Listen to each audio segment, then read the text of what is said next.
Yo, what's up guys? Today I'm going to be showing you this really cool trick that you can do on your iPhone or iPad. So you may have seen that you can have custom ringtones, text tones, alarm timer sounds, stuff like that on your phone, and you're restricted to the stock sounds and they are not that cool. Now you have the option of going on the Apple Store and purchasing ringtones that you can use, but why do that whenever you can do what I'm about to show you today? You can create any sound on the internet into a ringtone using Garageband, which is a free app on the App Store. So I'm going to show you how to do that today. You're going to know how to find a free song on the internet to download. Unless you already have the file, you can skip that step. And then you're going to learn how to import that sound from your Files app into GarageBand. And then I'm going to show you how to turn it into a ringtone. It's very simple. Shouldn't take longer than 10 minutes to do all this. And then you can do this for as many sounds as you want and have a different sound for every single text message. It's up to you how far you want to take this. But I'm just going to go ahead and show you how to make one of them, and then from there on out you should be able to do it yourself. So let's go ahead and get started.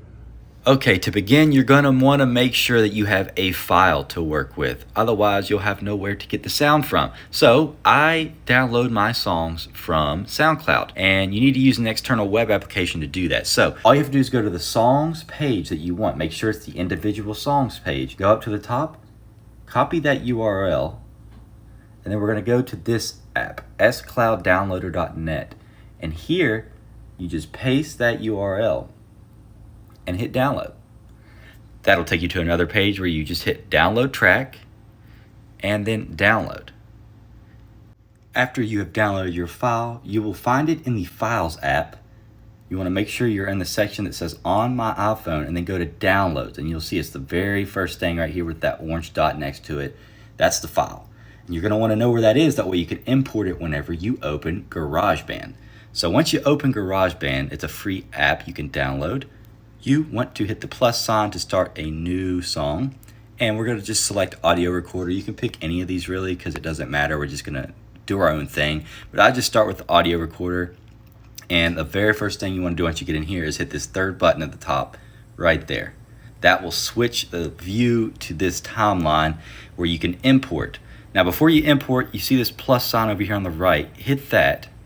And it will give you the option to change how long your section is. I guess we'll do 60 seconds. And you're not gonna need anything that long, but you don't want it to be too short. It starts on 8 seconds, so that'll cut it off usually. So set that, then you wanna go here to the loops, again on the top right, and then go to Files. Normally you would have to go to Browse and then select the file. However, I've already imported it, so I'm gonna have 2 of them now. So after you import it, you drag and drop it onto your timeline. And it's at the beginning. As you see, it goes pretty long, and you're going to want to select, where you want it to end. So you can play it. You'll hear it. That's the song. You decide how long you want it. Say you only want it to be 13 seconds. You can, decide that exact ending point. You drag it. You can drag the beginning. It's whatever you want. Then after you do that, all you're going to do is hit My Songs. You'll see the song right here. You hold it, and then you have several options, but you want to do share.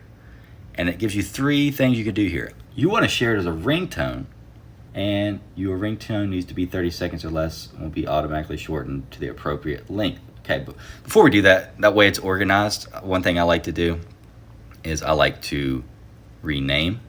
So we'll just call this one Game of Thrones. And then do what I was just showing you. Hit share, ringtone, continue, and it'll ask you where you want to export it to. Your ringtones. You export it there, wait for it, doesn't take too long, and then you have the option of hitting use sound as or OK. Use sound as lets you switch it right then and there. However, if you want to switch it yourself to something more specific, you can go into the settings, go to sounds and haptics, and your ringtones are right here, and you'll find Game of Thrones. Just like that. As you see, I've got quite a few custom ones. I'm going to go ahead and switch it back to this one. But you can do that for the ringtone, your text tone, new voicemail. All that is an option. Plus, you can go in on your timers, and you can change it there, or any of your alarm clocks. You can change that as well. It's really, really cool, super useful feature. And now you know how to do it, all for free. You don't have to pay anything. All right, and there you have it. Very simple. You can do this with any sound, like I said. You can make as many of these as you want and tailor it to exactly how you want your phone to be. Have the custom sound of your dreams. If you have your favorite theme song from a show, import a favorite line from a rap song, whatever, favorite guitar solo, you could have anything. You can even record your own voice and turn it into a sound. The options are limitless. But if you have any questions, leave a comment below and I'll get back with you and help you out. But you should be good to go after this video. Thank you for watching, and be sure to like, subscribe, follow me wherever you're watching this if you aren't already. And I'll catch you in another video soon. Peace out.